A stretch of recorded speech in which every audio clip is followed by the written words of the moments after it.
cómo fue que se enteraron, cómo entraron en esta parte del pasto mulato. Bueno, usted sabe que uno tiene que estar atento a los avances de la tecnología, y la tecnología no nada más abarca un aparato para ver televisión, también abarca en otros instrumentos para mejorar las cosas, ¿no? Entonces, hemos visto que es sabido que estaba produciéndose unas semillas mejoradas y quisimos probarlo porque esa es la forma de poder aprender realmente eso, ¿no? Y aquí Tomás es el que ha estado muy pendiente de eso. Él es más agricultor que yo, pero siempre está ideando algo nuevo. Y creo que aquí pues va bien porque vemos las vacas, la condición que están produciendo lo que están produciendo también. Son vacas muy sanas. El ganado suizo en estos calores no es fácil de adaptar. Es un ganado que es de otro clima. Nosotros lo metimos porque buscamos la manera de tener ese ganado que es buen productor de leche en este clima también.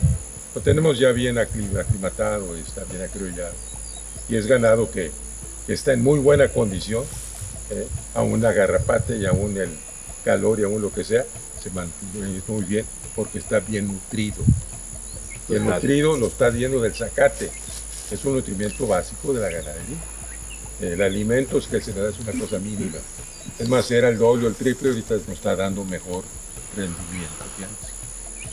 Y de hecho, doctor, qué bueno que tocan ese tema, porque este material que estamos grabando ahorita, pues luego se va a compartir. Y como bien dice, ya las redes, los medios hacen que esta información llegue por todos lados. Entonces no duda que alguien va a decir, pues 8 litros, pues no es tan espectacular y todo. Pero aquí lo más importante también, que es algo muy rentable.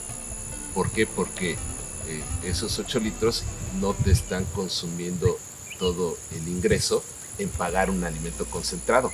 Porque tal vez hay gente que nos está mirando ahorita que sí tiene sus vacas de 14, pero le dan el 50% del costo más, tienen que usarlo para pagar alimento. Entonces esto es rentable. Aquí nosotros podemos producir mucho más leche, el doble, ¿no? Incluso rompimos un récord aquí en una vaca ganadera aquí que nos dio 49 litros y pico. Es decir, hay vacas muy buenas, pero hay que forzarlas mucho. Y hay que gastarles en alimento lo que no les regresan en leche. Pues hay que buscar un equilibrio. Total. Que lo que esté produciendo sea verdaderamente para beneficio porque si yo me gasto todo lo que ingresa en alimento, pues estoy trabajando para otras gentes. Total. Y eso es lo que pasa muy frecuentemente, que la gente se hace pobre, el ganadero porque usa mucho alimento en lugar de usar pastos. Sí. Para mí los pastos es el verdadero alimento que debe consumir los pastos. La parte de cuánto inviertes y cuánto obtienes, porque como dice, bueno, al final, si tu ganado tiene, como bien lo dijo usted, si el ganado tiene la calidad nutricional en el potrero, entonces va a depender menos. Claro. Porque yo les platico de unos ganaderos que conocí la otra vez en Ecuador, y precisamente la reunión era en un tanque colector, y entonces hablamos de eso, de los costos. Sí tenían unas producciones mucho más altas, pero el costo de pagar el alimento les llevaba todo. Decía un ganadero, cobro aquí y paso a la otra ventanilla a pagar mi concentrado. Dice, uno está trabajando de gratis. Claro, exactamente. Entonces yo creo que, como decía usted hace rato, el planteamiento que hicieron aquí fue alrededor de eso. Exacto. Ese fue el principal de los razonamientos para poder nosotros modificar esa forma de trabajar. Y la realidad es de que estamos muy contentos. Ahora, ¿tenemos capacidad genética para producir más leche? Sí, pero a un alto costo. ¿Y qué es lo que no queremos? No queremos aumentar nuestros costos, queremos bajarle a nuestros costos de operación. Y esto nos lo está dando el pasto. La calidad del pasto y la cantidad de pasto obtenido para nosotros es suficiente. Aquí también no podemos nosotros ni vamos a hablar de más de cuántos litros de leche estamos produciendo. Tenemos vacas muy buenas, sí, tenemos vacas que de repente nos están dando 23, 24 litros. Pero el promedio es lo que nosotros tratamos de manejar. El promedio que traemos es, vamos a decir, 9 litros diarios, son muy buenos. Al final no podemos nosotros decir que sean malos, con un costo de operación muy bajo. Nosotros ahorita de concentrado les estaremos dando, nada más para la sala de ordeña, a la hora que están ahí, a lo mejor 550 gramos, 600 gramos por vaca. No les damos más, ya no vamos a invertir en eso. queremos buena calidad de pastos, sí, sembramos, comentábamos hace ratito, también granos, sembramos sorgo, sembramos maíz, hacemos hilos. Sí, sí tenemos, pero los hilos es como un seguro de gastos médicos, es para no usarse. El silo es para tener cuando se necesite, reserva, sí. no es para abrirlo todos los días. Sí, nosotros a los becerros, eso sí, porque tenemos una buena, ya vamos a secuencia de producción de sorgo, les damos un poquito de sorgo a los becerros, ¿verdad? Pero nada más. Y bueno, cuéntenos, ¿cuál ha sido la comparación que han tenido con otro producto que hayan utilizado ustedes? Con otro pasto. Con otro pasto, otra semilla. Digo, aquí hemos usado, desde que empezó el Estrella Mejorado, el Cruza 1, el Pangola, lo que siempre había aquí es Guinea. Hemos utilizado muchísimos pastos, han salido muchos, últimamente han salido más y mejores, eso es la verdad, ¿no?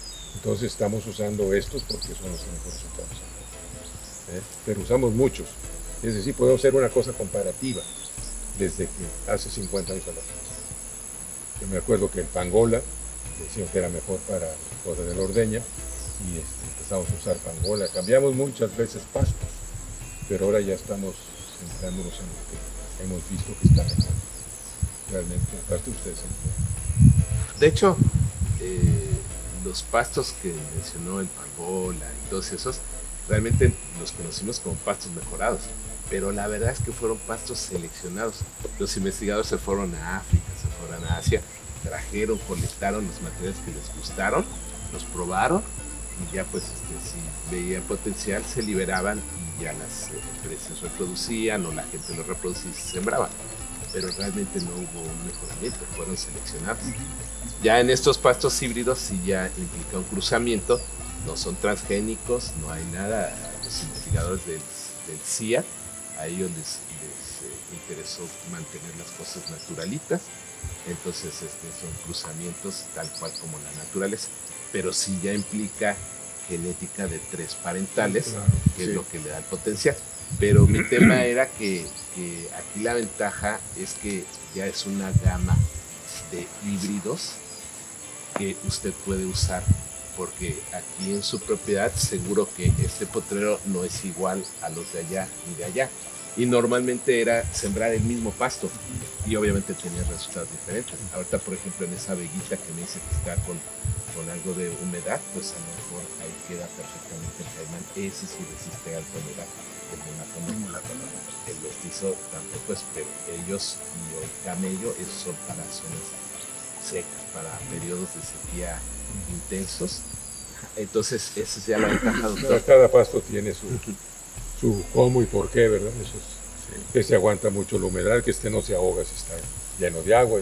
Cada pasto tiene sus Y esa propiedades. es la ventaja con estos hilos que maneja Papalotla, porque al final no es uno solo universal. No, Ajá. ya empieza una Miren, nosotros especialización. en la hibridación de ganado le damos una fuerza mayor. Con el Y eso tiene que ser también en los pasos.